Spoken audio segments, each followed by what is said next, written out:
इस भारत भूमि में कई राजा हुए, सुनिए। उसमें एक राजा भोज हुए और राजा भोज ने एक बड़े यज्ञ का आयोजन किया। मैं जो बात बताने जा रहा हूं उसको ध्यान से सुनिएगा, क्योंकि ये रहस्यमयी कथा है, इसलिए मैं रहस्य ही उद्घाटित करता हूं।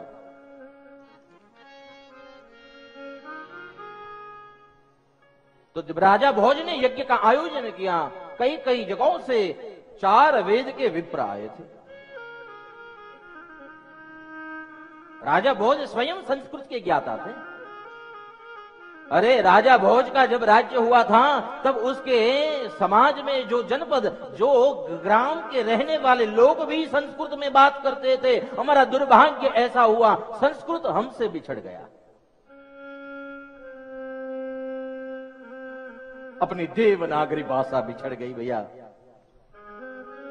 लेकिन बिछड़ने के बाद भी आज भी हमारा साइंस मान रहा है, अगर ऊपर के लोक में जाके वहां बात करनी है तो संस्कृत की ही आवश्यकता होगी, क्योंकि संस्कृत का कोई भी मैसेज जाएगा उलट सुलट होने के बावजूद भी सही मतलब दिखाएगा। ये नासा खुद कह रहा है। ये मेरी देवनागरी भाषा है, संस्कृत भाषा कोई सामान्य नहीं, जो देवों की भाषा है, जो देवों समझ रहे हैं। तो राजा भोज का जब दरबार हुआ करता था, स्वयं भगवती मां सरस्वती इस पृथ्वी पर वास करते थे। उस समय में राजा भोज जब यज्ञ हो रहा था, वहां ब्राह्मण लोग आशीर्वाद के मंत्र पढ़ रहे थे।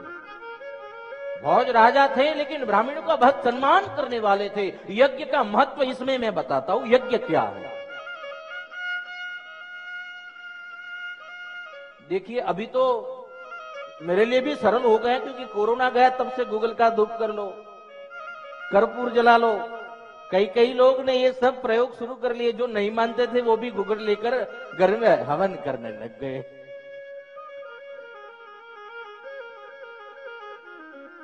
मैं तो ये समझता हूं ये आपदा नहीं है, ये अवसर है।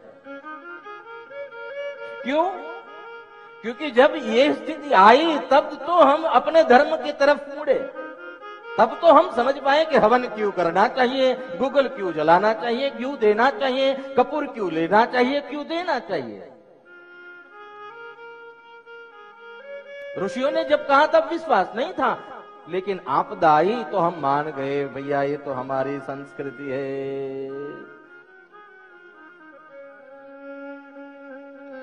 तो यहां ब्राह्मण लोग जो मंत्र पढ़ते हैं, उस मंत्र में आशीर्वाद देते, सुनिएगा। अक्षताम चारिष्टम चास्तु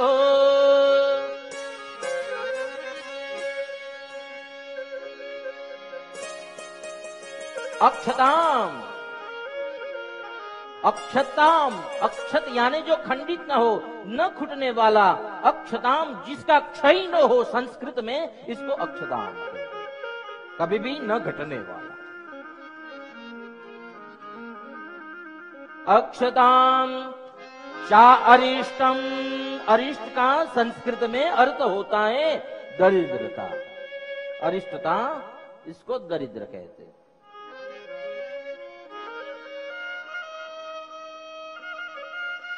और अंत में बोला गया चा अस्तु,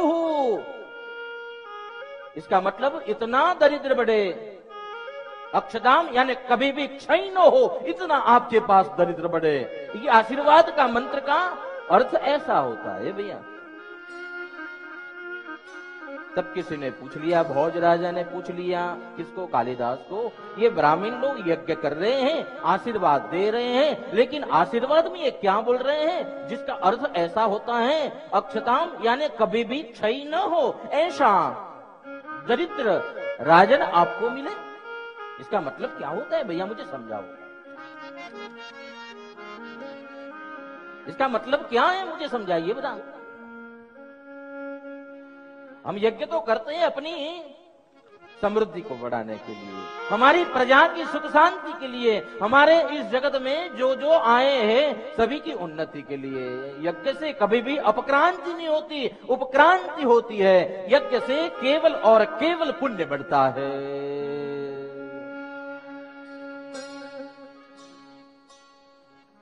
गीता में भगवान कहते हैं, सुनिए यज्ञ का महत्व दिखाते हैं गीता में। जहां जहां यज्ञ होते हैं, यज्ञ होने से खेत फसल की, जो आपकी फसल होती है ना खेत में, वो सबसे अच्छी होती है।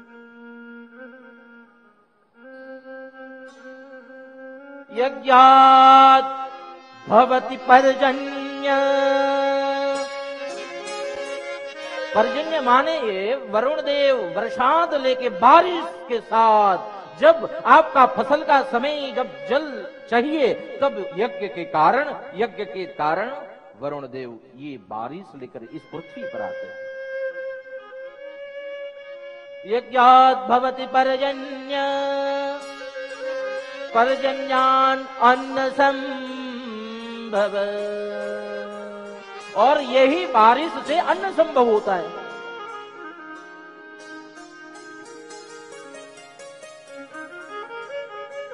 देखिए हमारे यहां वेदों में धान्य को औषधि का उपमा दिया है। धान्य यानी औषधि है। धान्य किसको कहते हैं? औषधि को। देखिए उसको खाने से हमारा कौन सा रोग मिट जाता है? सभी को क्या लगती है? भूख लगती है ना। शंकराचार्य ने उसके ऊपर भी एक स्तोत्र लिखा है, कह दिया वेदो नित्यमधेयतां तदुदितं भिक्षौषधे भोज्यतां।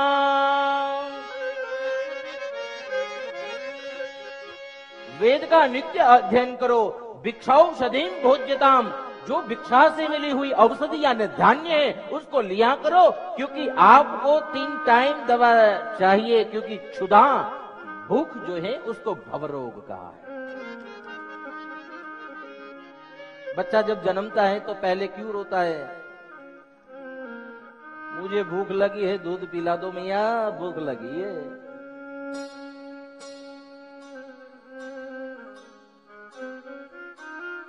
शंकराचार्य ने इस रोग को चिकित्सा करने को कह दिया इसकी नित्य चिकित्सा करो। किससे? औषधि से। कौन सी औषधि? धान्य रूप जो औषधि है उससे।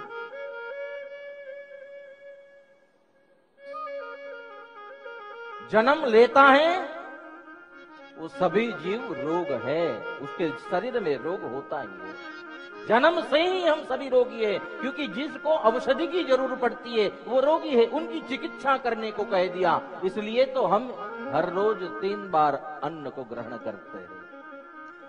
इसलिए शास्त्रों में भी आज भी कह दिया औषधि का दान बहुत पुण्य देता है, क्योंकि किसी की चिकित्सा होती है, किसी की पेट की चिकित्सा, किसी की भूख की चिकित्सा इससे होती है।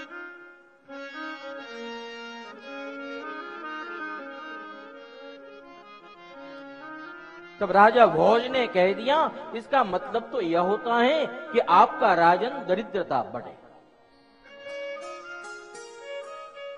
तब कवि कालिदास ने उनको समझाया, देखिए संस्कृत का अर्थ तो यही होता है, लेकिन वेदों की जो भाषा है उनके गूढ़ अर्थ होते हैं, जिनको समझने के लिए गुरु की शरण में जाना पड़ता है।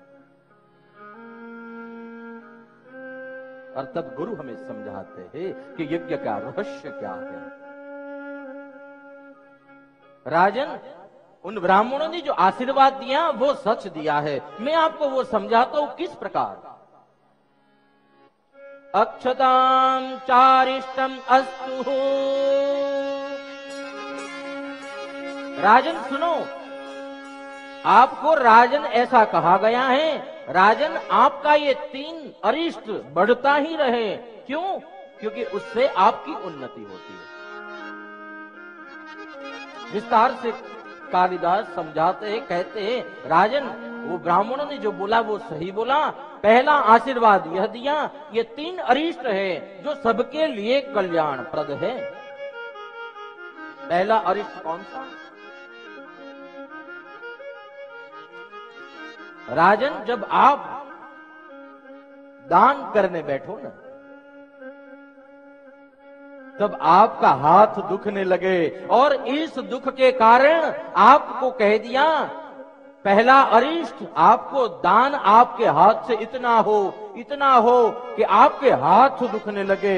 मेरा यज्ञ सफल हो जाएगा जब इतना आपको धन मिले और उस धन से आप दान करो, तब आपका हाथ दुखे। ये पहला अरिष्ट है। ये यज्ञ का आशीर्वाद सुनिए। आजकल ब्राह्मण लोग हमें आशीर्वाद देते हैं। आशीर्वाद क्यों देते हैं? ये ब्राह्मण विप्र जब आपके घर आए ना, तो उसको सम्मान से बुलाइए, क्योंकि उनके मुख से निकला हुआ हर शब्द मेरे महादेव का है। आशीर्वाद देते हैं।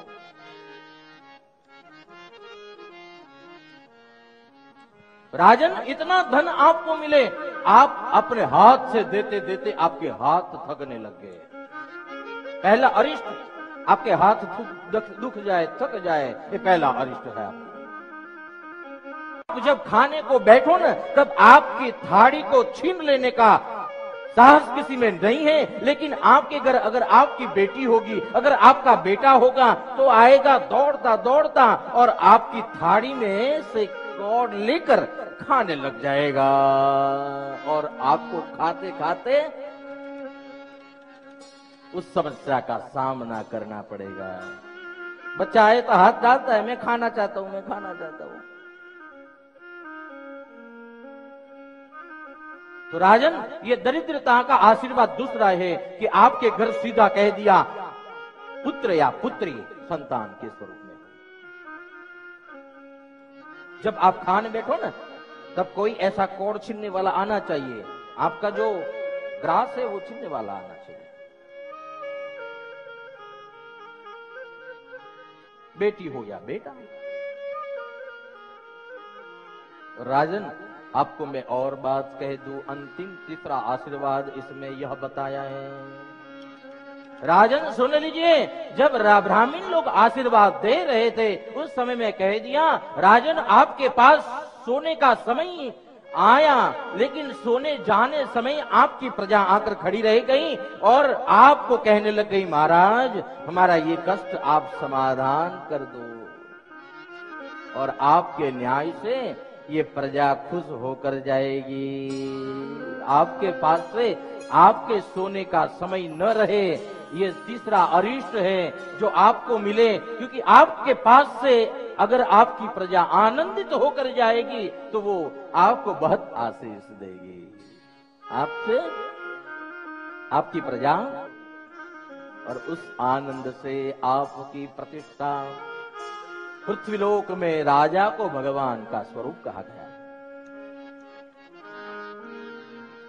तो जहां यज्ञ होते हैं, यज्ञों में ब्राह्मण लोग जो देते हैं आशीर्वाद, उस आशीर्वाद में यह बात मैंने इसलिए स्पष्ट की, इसका मतलब यह होता है आपके पास भरपूर धान्य हो, धन हो।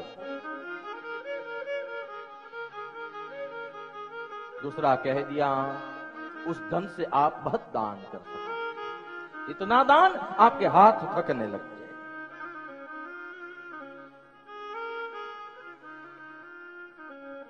ये मेरे महादेव की कृपा है। और सुनिए, यहां जब कृपा होती है तब क्या होता है? ये मेरे उमापति हमारी लाज रख देते हैं। यज्ञ जब शुरू होता है, यज्ञ में आशीर्वाद देते हैं, भगवान आज से तू नहीं, तेरा रक्षक स्वयं धर्म, स्वयं में धर्मो रक्षति रक्षिता। संतों के शब्दों में सुनिए मेरे महादेव कैसे लाज रखते हैं मेरे। त्रिलोकपति महादेव है,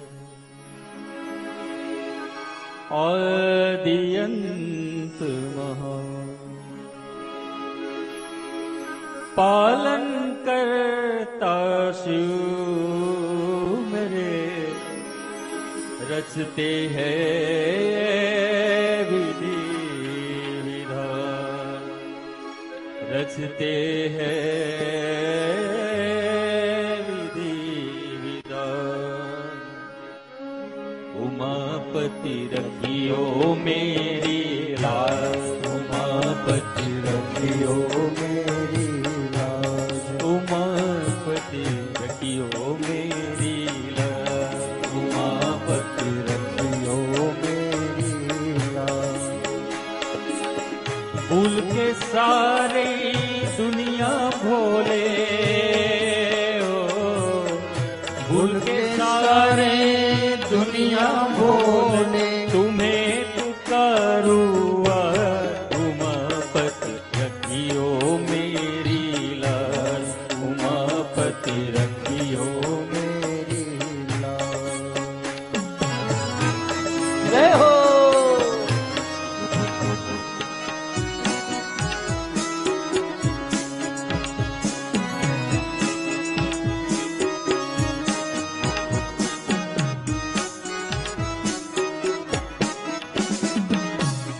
जोड़ लिए है प्रीत के धागे, जोड़ लिए है प्रीत के धागे, सब फीका लगे तेरे आगे, सब फीका लगे तेरे आगे। तेरे नाम से आत्म जागे, तेरे नाम से आत्म जागे। दूर दूर सब अवगुण भागे, दूर दूर सब अवगुण भागे।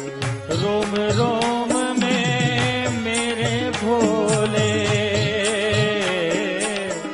रोम रोम में मेरे भोले, तेरी ही आवाज उमापति रखियो मेरी लाज, उमापति रखियो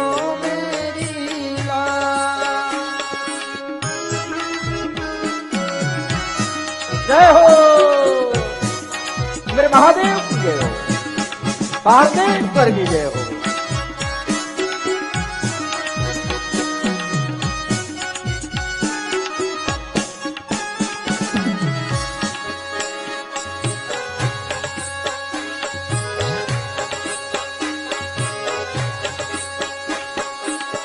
तेरी दया के बादल बरसे, तेरी दया के बादल बरसे। व्याकुल मनवा काहे तरसे, व्याकुल मनवा काहे तरसे। टालो विपदा मेरे सर से, टालो विपदा मेरे सर से। सुख पाए हम तेरे दर से, सुख पाए हम तेरे दर से। भाग्य विधाता अंतर्यामी, भाग्य विधाता अंतर्यामी। देवों के सिर ताज उमापति रखियो मेरी लाज, उमापति रखियो मेरी लाज, उमापति रखियो मेरी लाज, उमापति रखियो मेरी लाज।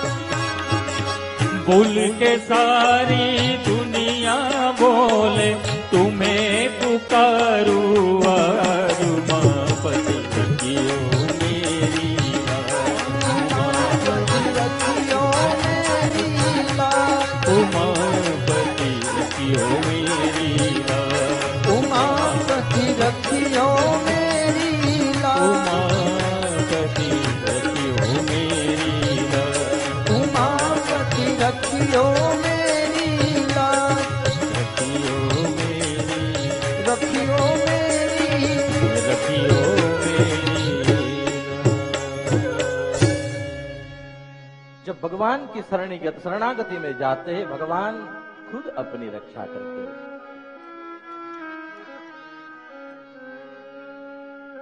सुत जी ने कल हमें भगवान महादेव का भस्म, रुद्राक्ष और भगवान नाम का महिमा, उसका गुण, उसका क्या महत्व है वो समझाया था। सुत जी इस कथा को आगे बढ़ाते हुए कहते, सुनिए, आज भगवान महादेव के मंदिर में जाते हुए कौन सा विवेक रखा जाए।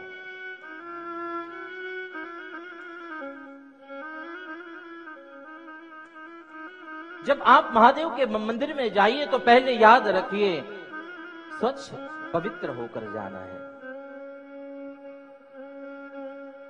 पहने हुए कपड़े भी पवित्र होने चाहिए।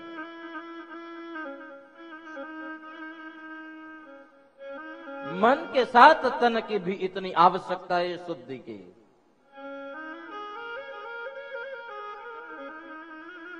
जिसका शरीर, मन, तन शुद्ध, वो ही भगवान के समीप जा सकता है। जब जाइए तो भगवान के पास कभी भी खाली हाथ नहीं जाना चाहिए। कई लोग तर्क करते, भगवान ले लेते कहां है, वहां देकर आते हो, भगवान कुछ ग्रहण नहीं करते।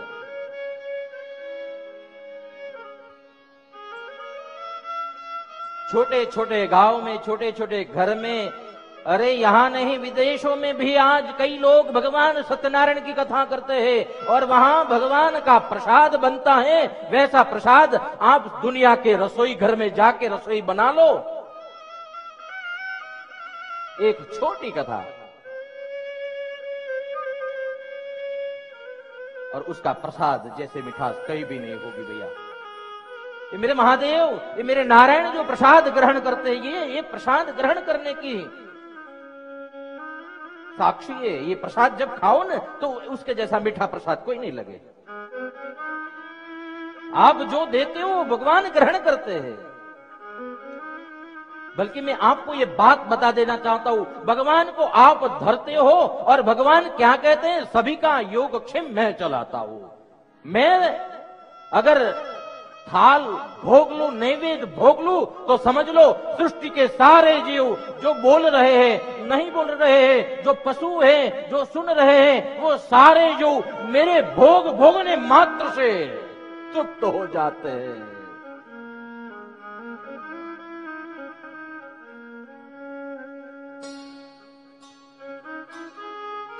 भगवान को नैवेद्य इसलिए धराया जाता है, जो भगवान भुगते हैं वो भोगने के बाद पूरी दुनिया तृप्त हो जाती है भैया।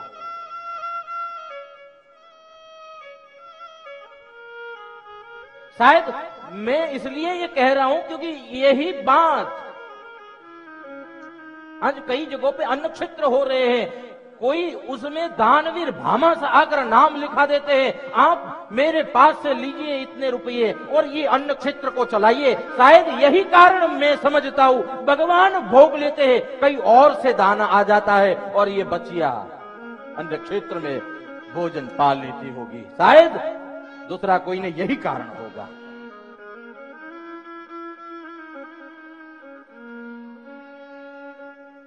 आपने मुझे समय कम दिया भैया, आरुष जी, आपने समय कम दिया है मुझे।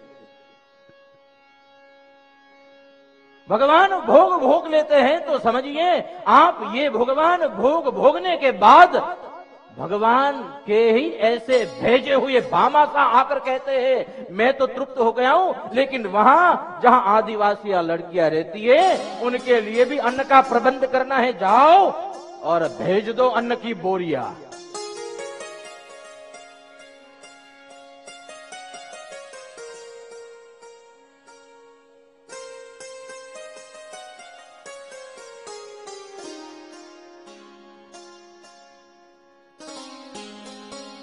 एक बार गीता में भगवान ने जो प्रतिज्ञाएं ली उस प्रतिज्ञा के विषय में महाभारत के टीकाकार टीका लिख रहे थे। सुनिएगा ध्यान से।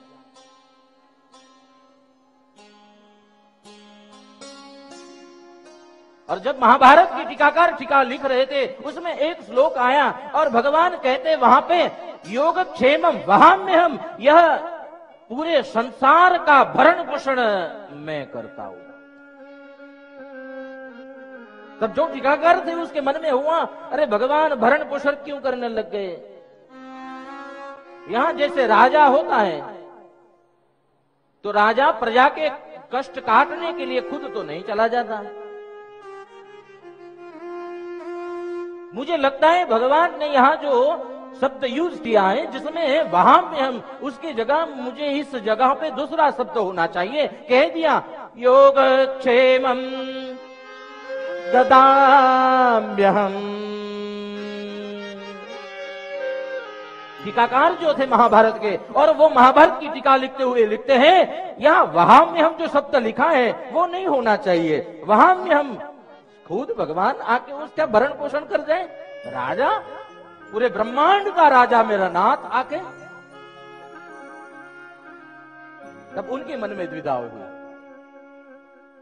और द्विधा हुई तब द्विधा के साथ साथ वहां जो शब्द लिखा था वहां में हम जो कलम लेके बैठे थे उस कलम से उस शब्द के ऊपर ऐसे ही घा कर दिया, और ये गलत है।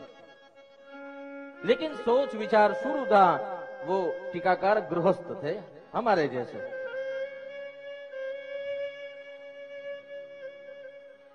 टीकाकार जब टीका लिख रहे थे तब उस दिन छठ थी। कौन सी? जिस सप्तमी यानी शीतला सातम के अगली छठ आती है ना, जब हम नए नए पकवान घर पे अगले दिन बना देते, जिसको राधन छठ हमारे गुजराती पर्व में बोलते हैं। जब ये महाराज जी टीका लिख रहे थे उस समय में उनकी धर्मपत्नी ने आवाज लिखाई, महाराज जी आप केवल और केवल लिखने का काम करते हैं, घर का काम भी देख लिया करो कभी कभार। क्या कहते हैं? घर का काम भी देख लिया करो कभी कभार।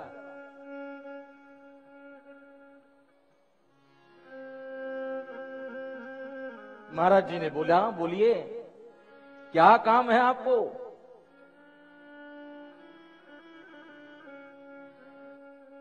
उनकी धर्मपत्नी ने कह दिया, आज राधन छठ है, खाने बनाने के लिए कुछ चीज नहीं है, घर में लोट आटा नहीं है, धान्य नहीं है, जाके बाजार से लेके आइए तो खाना बनेगा, कल शीतला सातम में नहीं मिलेगा। फिर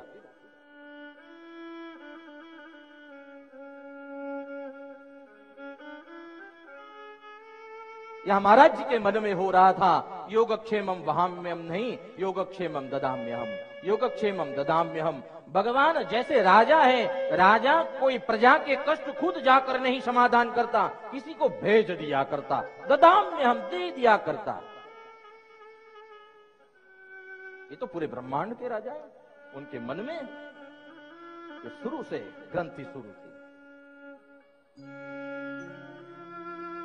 स्नान करना बाकी था, और स्नान करना बाकी था उस समय में वो गए गंगा किनारे, और गंगा किनारे में गए, गंगा में गए और गंगा में जाकर हर महादेव कर कर उसमें डुबकी लगा गए।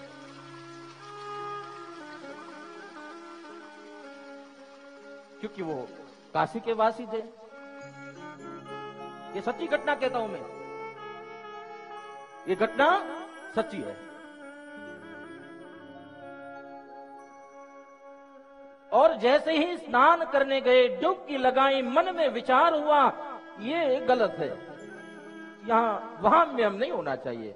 और इसी ही उलझन में कितना समय, एक प्रहर, दो प्रहर, तीसरा प्रहर, लेकिन उन मंथन में से महाराज जी बाहर ही नहीं निकले। उनको पता ही नहीं चला कितना समय चला गया।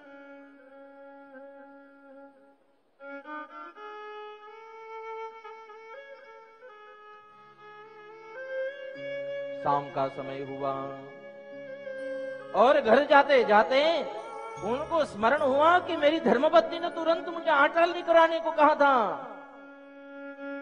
अनाज की कुछ चीजें मंगवाई थी, लेके जाने को कहा था, सब्जी मंगवाई थी, मैं तो खाली आज जा रहा हूं, आज जरूर मुझे डांट पड़ेगी। और आप जानते ही है, बाहर होम मिनिस्टर और घर में होम मिनिस्टर अलग होते हैं।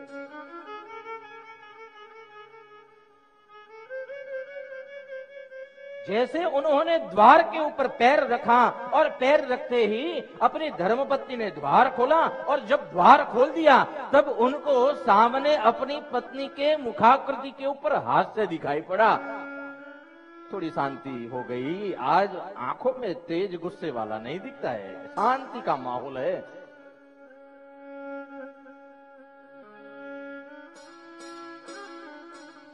जब प्रवेश किया तब उनको मालूम हुआ यहां आपने पहले से ही सामग्री भिजवा दी। आप भले ही लेट आए हो, लेकिन आपने जो सामग्रियां भिजवाई थी उससे हमने सब कुछ खत्म कर दिया। आज आपका भोजन भी हो गया और वो प्रबंध भी हो गया है।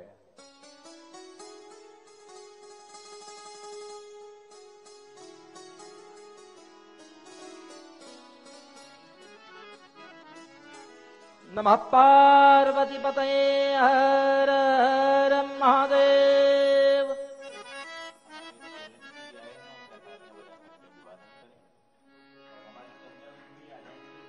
हरि भक्ति रस हरि।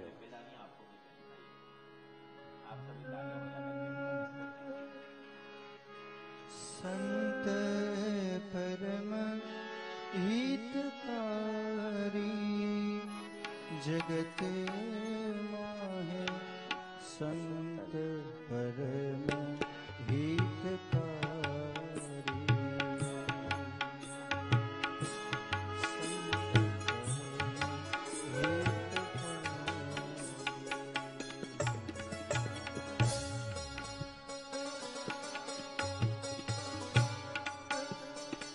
जब द्वार खोल दिया,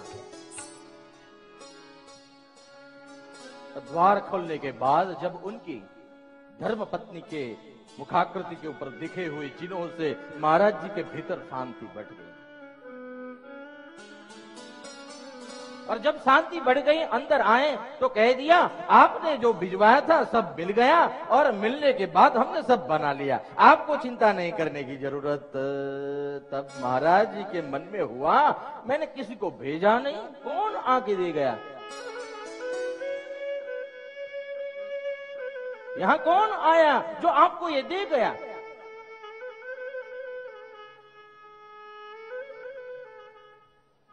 तब महाराज जी की धर्मपत्नी ने बताया एक छोटा सा बालक आया था, लेकिन उसकी एक आंख में छेद था और उस छेद से रुधिर बह रहा था। उस आंख में छेद था और उस आंख में से रुधिर बह रहा था। ये सत्य घटना में बता रहा हूं। और उस रुधिर बह रहे हुए बालक ने ये सारी चीज बोल दिया, कह दिया महाराज जी मनन में व्यस्त हैं, चिंतन में व्यस्त हैं, किसी ही महत्व के काम में रुक गए हैं, उन्होंने ये सामग्रियां भिजवाई हैं। महारानी ने आपको, महाराज ने आपको ये बोल दिया है सब बना के रख दो।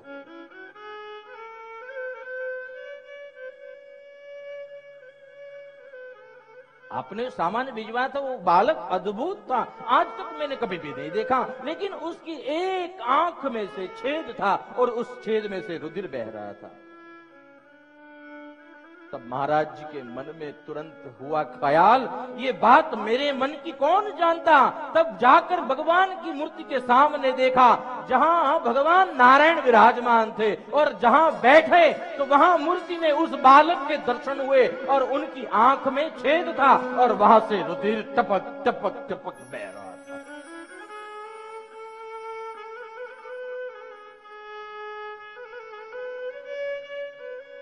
महाराज जी को पता चल गया कि मेरे मन में जो मंथन था मेरे नारायण के विषय में, मेरा नारायण योगक्षेमम वहाम्यहम, अपने भक्तों की चिंता करने के लिए किसी को भेजता नहीं, स्वयं आ जाता है। सुबह से मेरे मन में मंथन चल रहा था, वही मेरा राशन दे के गया है आज।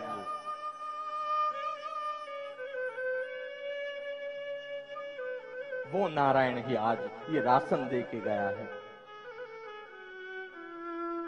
तब जाकर उन्होंने वो श्लोक के ऊपर जो योगक्षेमम वहाम्यहम शब्द के ऊपर जो घा किया था, छेद किया था, तुरंत उन्होंने मिटाकर लिख दिया यही सच्चा है, भगवान खुद अपने भक्तों की रक्षा के लिए स्वयं आते हैं, भगवान अपनी प्रतिज्ञा पालन करते हैं।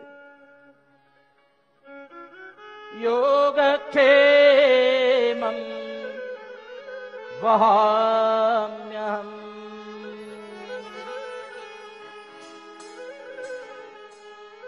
महाराज जी के आंखों में से अश्रु निकल पड़े। मेरे कारण मेरे नारायण की आंख में छेद हुआ, मेरे कारण मेरे नारायण की आंख से रुधिर बहने लग गया।